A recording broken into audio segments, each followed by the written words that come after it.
நேர்கள் அனைவருக்கும் அஸ்ஸலாமு அலைக்கும் வரஹ்மத்துல்லாஹி வபரகாத்துஹு. இன்றைக்கு ஒரு முக்கியமான காணொளியை பற்றி தான் பார்க்க போகின்றோம்.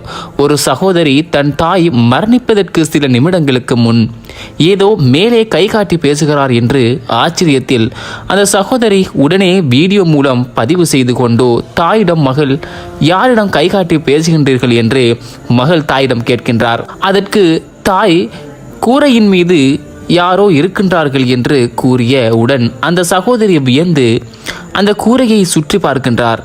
எதையும் காணவில்லை. யார் அங்கே இருக்கின்றார்கள் என்று கேட்க தாய் ஏதோ பேசுகிறார். மகளுக்கு ஒன்றும் புரியவில்லை. பிறகு மகள் கேட்கின்றார், கூரை மீது எத்தனை பேர் இருக்கின்றார்கள் என்று கேட்ட போதோ 4 பேர் இருக்கின்றார்கள் என்று அந்த தாய் கூறியதை கேட்ட மகள் அதிர்ச்சியடைந்த நிலையில் பிறகு அந்த வீடியோ தடைப்படுகிறது. சுபஹானல்லாஹ். அல்லாஹ் கூறுகின்றான், முஹ்மீனான ஒரு அடியான் உலகத் தொடர்புகளை துண்டித்து மறுமை நோக்கி கொண்டிருக்கையில் சூரிய ஒளி கொப்பான பிரகாசமுள்ள முகத்துடன் சில மலக்குகள் அவனிடம் வருவார்கள். சுவர்க்கத்தின் நறுமணத்துடன் கூடிய துணிகளையும் எடுத்து வருவார்கள்.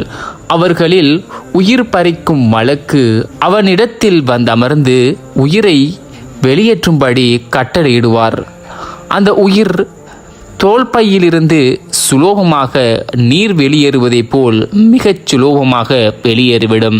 நிராகரித்தவனின் மரண வேலை நெருங்கிவிட்டால் கருநிற விகாரமான முகத்துடன் சில மலக்குகள் அவனிடம் வருவார்கள். அவர்களிடம் கம்பளி துணி ஒன்று இருக்கும். உயிர் பறிக்கும் மலக்கு அவனிடம் வந்தமர்ந்து கெட்ட ஆத்மாவே வெளியேறு என்பார். அவ்வுயிர் பயந்து இங்கும் அங்குமாக உடலில் ஓட ஆரம்பிக்கும். அப்போது அந்த மலக்கு நனைந்த கம்பளியிலிருந்து முடியை பறிப்பது போல் பலவந்தமாக சிரமப்பட்டு பறித்தெடுப்பார். ஹதீஸின் சுருக்கம் இது.